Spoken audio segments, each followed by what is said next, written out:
Today's tech news moves fast, but understanding it shouldn't be hard. That's why Snarful Solutions Group brings you Connecting the Dots, where we break down what's happening in tech and why it matters to you. Now, let's dive in with your hosts. Good morning and welcome to Connecting the Dots. I'm Alex. And I'm Morgan. Broadcasting to you live from Snarful Solutions Group right here in Sacramento, California. It is Monday, March 30th, 2026, and we have got a really fascinating analysis lined up for you today. We really do. But, before we get into the tech breakdown, let's take a quick look at what's going on out there this morning.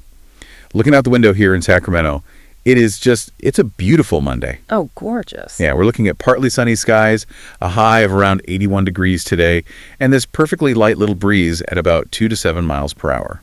Honestly, it is the perfect morning to grab your coffee and take a walk. And if you are checking your portfolio on that walk, well, Wall Street is giving us a bit of a mixed bag to start the week. Right. The Dow is showing some optimism, up about 77.73 points, while the S&P 500 dipped slightly, down 23.04 points. Crypto, on the other hand, is having a phenomenal morning.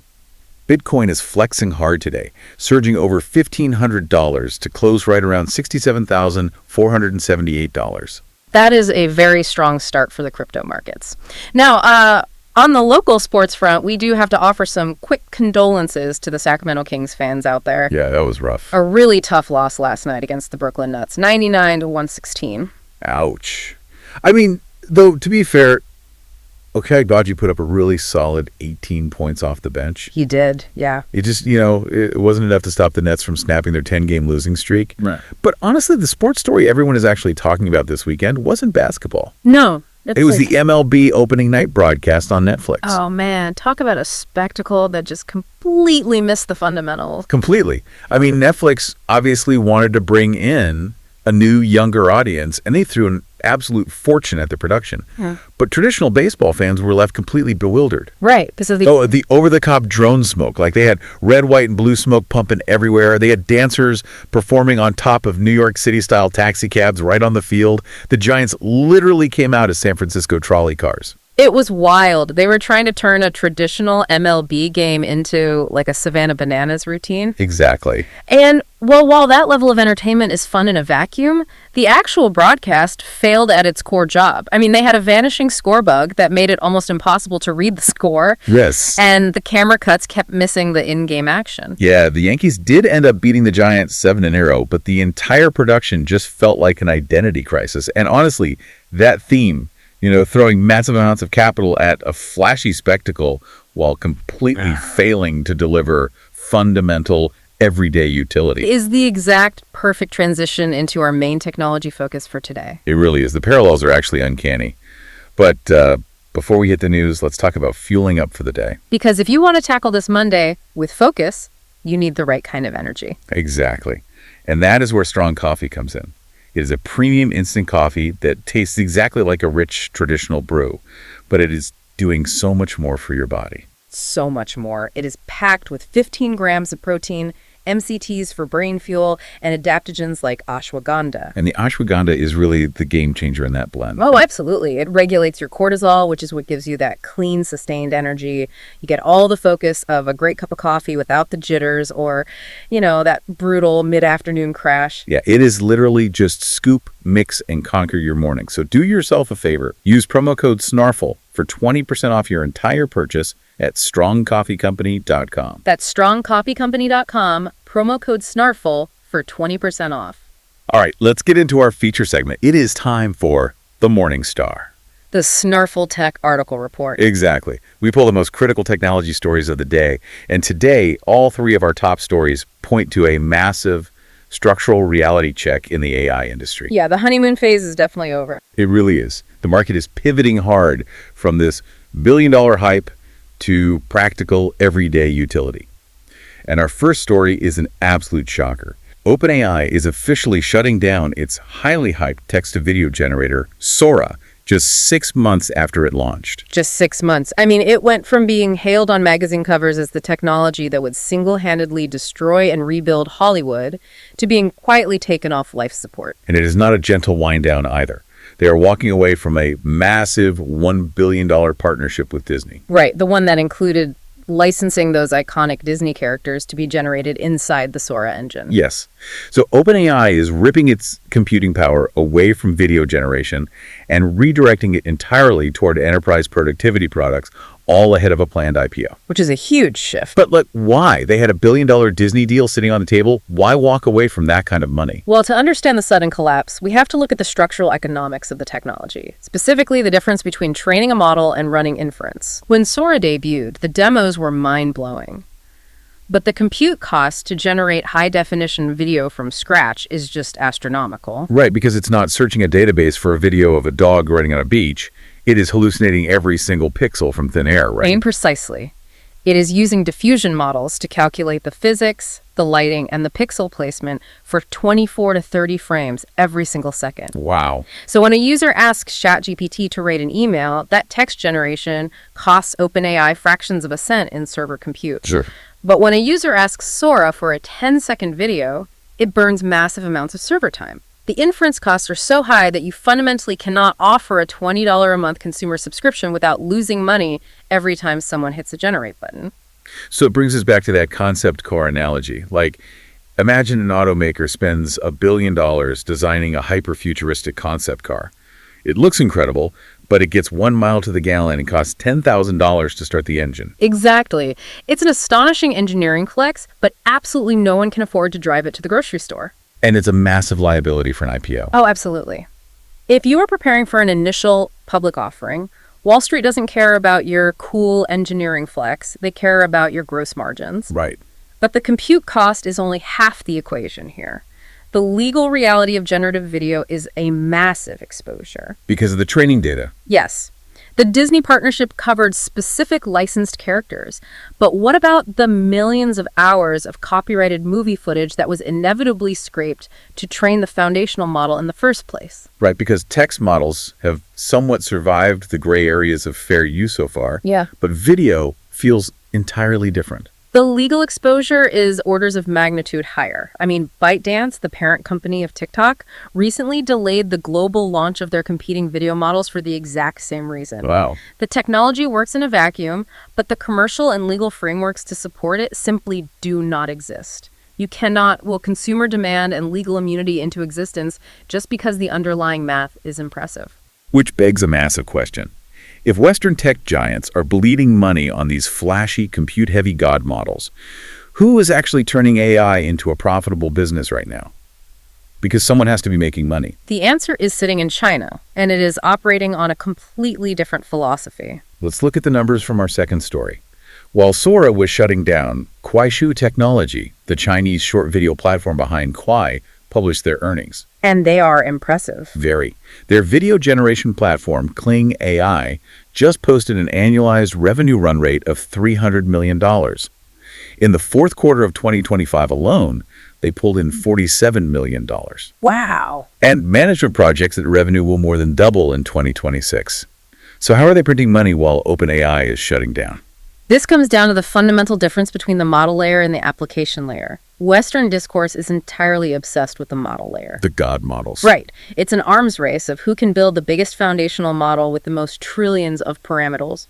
It is an ego-driven quest to build an omnipotent digital brain. Like a Swiss Army knife that can write a novel, code a Python script, and direct a cinematic movie all from one blank text box. Yes. But consumers rarely need a Swiss Army knife. Most of the time, working professionals just need a really good screwdriver. Right. And that is what the application layer provides. Companies in the application layer treat AI not as the final product, but as an invisible engine designed to solve highly granular, specific workflow problems. Give us an example of how that works in practice. How does an application layer company actually deploy this? Look at a company like Meitu. They currently have 5 different apps in the global mobile top 50, primarily serving overseas users. 5 apps. 5. And they are not selling a chat interface, they are selling specific solutions. Yeah. E-commerce product design, quick video touch-ups, targeted image editing. Okay, so highly focused. Highly focused. They take smaller, highly efficient AI models and fine-tune them for one specific task. Then, they wrap that AI in an intuitive user interface. The user doesn't have to learn prompt engineering, they just click a button that says, remove background and add studio lighting. So wait, Are Western tech giants blinding themselves by trying to build one AI that can do everything for everyone, while these international developers are just building simple functional tools that working professionals and businesses actually want to pay for right now? That is the exact blind spot. The money isn't in the raw foundational intelligence. The money is in the interface. Wow. The application layer companies compete on design, functionality, and pricing. They aren't burning billions trying to make the model smarter. They are spending their capital making the user experience frictionless. And as Kling AI's numbers prove, that strategy is far more durable and profitable. It is. But, one major Western player has clearly been watching this exact trend, and they are aggressively pivoting their entire ecosystem to capture that application layer utility. Which bridges us perfectly to our third story today. Let's talk about the device that is likely sitting in your pocket or on your desk right now. Apple has been watching this, and they are making their move. And it is a total philosophical shift for them. Here is the news. Apple is releasing 2 new iPhone apps later this year. First, coming up shortly on April 14th, is a new Apple Business app. Right, which is replacing Apple Business Essentials, Apple Business Manager, and Apple Business Connect. Exactly. It acts as a centralized hub for employees to install work apps, view colleague directories, and request IT support. But the much bigger earthquake is what is coming with iOS 27, iPadOS 27, and macOS 27 later this year. The brand new standalone Siri app. Yes, Siri is getting a total overhaul with full chatbot functionality. We are finally witnessing the Siri rebirth the tech world has been demanding for a decade. Truly. Up until now, Siri has been strictly transactional. You ask it to set a 10-minute timer or check the weather, and it executes a rigid command. But it lacked reasoning. With iOS 27, Siri fundamentally transitions into a system-level chatbot, operating with the fluidity of ChatGPT or Claude. It will support both rich text and voice conversations and retain deep context from past interactions, with all the necessary privacy safeguards, of course. But it goes beyond just being a smart voice assistant now, right? It's deeply woven into the operating system itself. Completely. The biggest change is that it replaces Spotlight search. Siri will be able to analyze on-screen context, analyze files you upload to it, and take direct action within core apps like Mail and Messages. Okay, so just to make sure I understand the mechanics of this, I could be looking at an email from a friend about a recent trip, and I could tell Siri, find the group photo from that trip, crop out the background, and reply to this email with it. Exactly. And Siri handles the entire workflow across 3 different apps. Yes, that is the exact application layer utility we were just talking about. Apple isn't giving you a blank chat box. They're using AI as an invisible routing engine to execute specific tasks. But here is the massive twist in the story, and this is what has the tech world reeling today. Apple isn't building the engine for this on their own. No, they are not. They have entered into a multi-year deal to power the new Siri using Google's Gemini AI models running remotely on Google's cloud servers. This is a stunning admission from a company that has historically built its entire brand around complete vertical integration. I mean, Apple loves to control the hardware, the software, and the silicon. Right. It's like Apple finally looked in the mirror and realized they couldn't build a hypercar engine fast enough to compete. So what do? They buy a top-tier engine from Google, drop it into their beautifully designed Apple chassis, and hand the keys to their users. That is a perfect way to describe it. It looks like a concession on the surface, but strategically, it is brilliant. Really? Yeah. Even though they're outsourcing their flagship feature. Yes, because you have to look at the physics of edge computing versus cloud computing. Apple's on-device silicon in there, their neural engines inside the iPhones and Macs are fantastic for low-latency, privacy-focused tasks. Like facial recognition or predictive text. Exactly. But running a frontier language model with hundreds of billions of parameters requires massive amounts of RAM, power, and specialized cooling. You cannot physically put that in a smartphone. Right. You need warehouses filled with specialized servers. You need Google's cloud infrastructure. Apple evaluated their internal models and realized they were lagging behind Google's Gemini. Rather than release an inferior product and lose the critical application race, they made a pragmatic choice. They are leveraging Google's servers for the heavy reasoning. Right. The AI itself isn't the destination, it is just the underlying infrastructure. Apple controls the power outlet, the iPhone, and the user never leaves the Apple interface. Wow. It is a fascinating evolution. We go from Sora's spectacular, expensive failure to Kling's quiet, targeted profitability, and finally to Apple's strategic masterclass in integrating the infrastructure. The industry is rapidly growing up. It really is. Now, before we wrap up today's breakdown and leave you with our final thought, we want to mention our second sponsor, Old Glory.